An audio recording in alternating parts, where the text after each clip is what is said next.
Reality pill presents 10 behaviors that ruin relationships. We enter relationships in complete bliss and then hit a wall.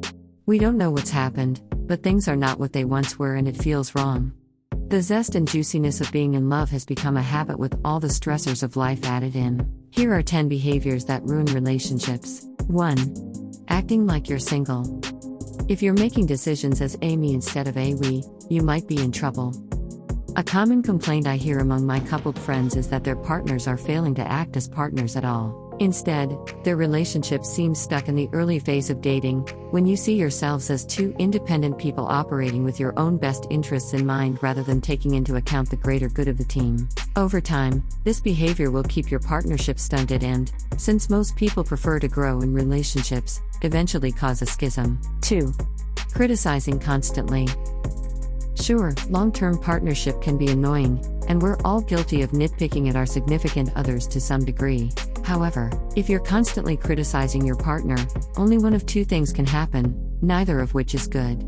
The first is that your partner stays with you regardless, resulting in a long-standing scenario that is absolutely toxic. The second possibility is that they get fed up and finally move on.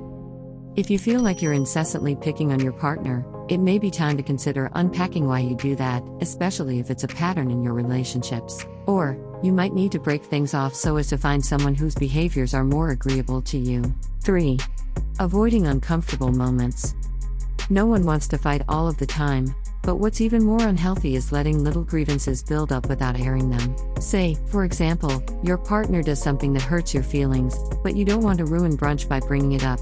Do it anyway.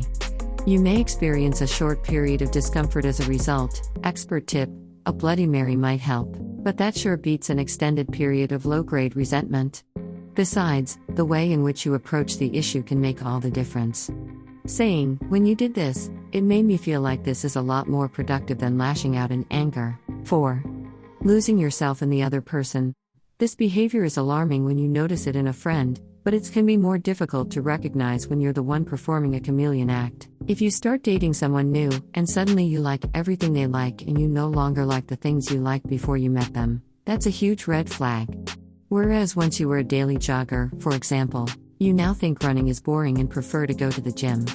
Or, you used to eat meat and now, suddenly, you're a vegan. You prefer your partner's friends to yours. And on it goes. 5. Dishonesty. Lying is bad, yet sometimes the line between right and wrong can become blurry because in reality, everyone fibs. Still, as a general rule, dishonesty is a relationship killer, and the lies don't even have to be big, for example cheating. 6. Nagging. No one wants to feel like they're dating their mom and, on the flip side, no one wants to feel like they've become a parent to their partner, either. This dynamic is quite common, however, and it's a sign of broken communication systems that result in a cycle of nagging.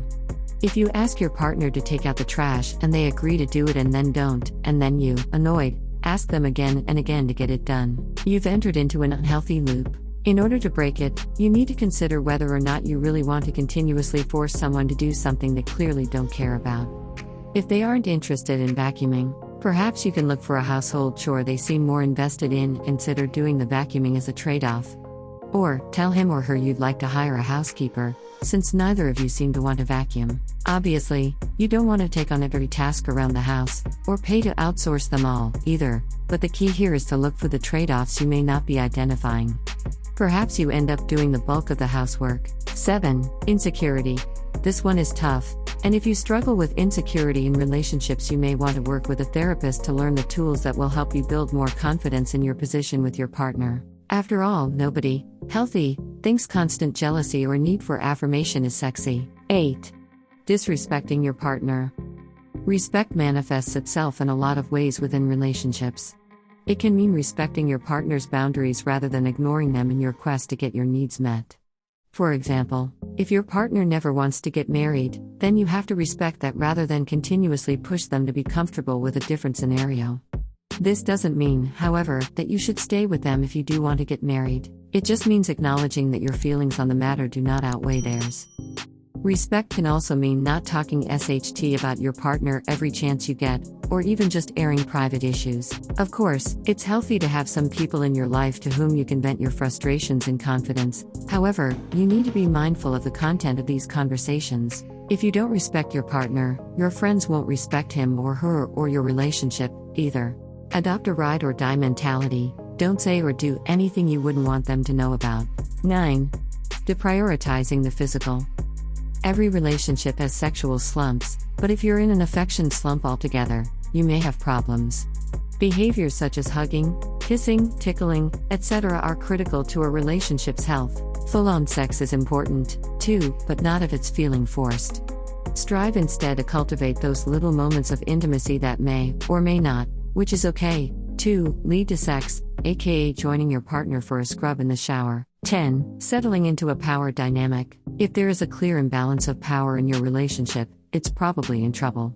You should never be the one who forever kowtows to your partner or vice versa. If one partner is constantly submissive, you may need to rethink the relationship altogether and the unhealthy tendencies it may be reinforcing in one or both of you. After all, such toxic patterns, once established, are hard to break. If you enjoyed this video, give it a thumbs up and share it with your friends. Don't forget to hit the subscribe button so that you don't miss out on our future uploads. Thanks for watching. See you next time.